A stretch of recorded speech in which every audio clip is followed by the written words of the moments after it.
Training is big business. Individuals and corporations go additional skills training when they want to gain that added advantage needed to enter a new career. Companies of various sizes usually have a human resource department dedicated to training new employees as well as those already in the game to gain in required job skills or upgrade existing ones. As the size of the company increases, both the number of people assigned to training as well as the breadth of training offered within the company increases. Capital TV interviewed Robert Chaen, CEO and founder of change specialists Change University, to find out how big a business training is. The training market is big business, and in a lot of multi-national companies are spending even more on training, from what I hear. And globally, in 2011, the corporate training market is about 287 billion US.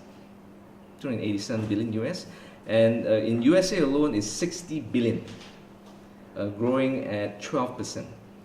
Malaysia, my estimation is growing at 7 to 9% per annum, and about 3.7 billion to 4 billion US per year. Yeah, we're very confident about Malaysia. Yes, we have set up in China, in Hong Kong, and Singapore. But Malaysia is a very important market for us because I feel it's a very growth market, and that we even opened a branch here. So we're very optimistic. The HRDF fund, as you know, is putting a lot of emphasis on training development in Malaysia. So therefore, with HRDF is about 1% that the company must allocate out of the total amount of salary to the fund. So, and it must be with external trainers. So therefore, that kind of forces the corporations to bring in external technologies, which I think is a very positive sign. Okay, I must say about the current education system is actually going backwards, if you ask me. First of all, English is the language of business, IT, science, maths in the world, and also for international business. So in fact, if you compare the People's Republic of China, the prediction is in 10 years, China will have the biggest amount of English-speaking speakers in the world. So I think we will be behind if we don't put emphasis on English. Plus also this point about history. To me, history is not as important subject, but they're trying to make it important.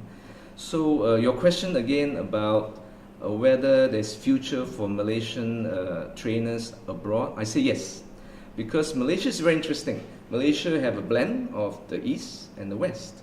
So I think they're in a very good position to have a blended form of training. That means the best of East, best of the West, and able to be adapted to either the Asian scenario or even the Western scenario. In fact, the West are very interested in Eastern or Asian management philosophy.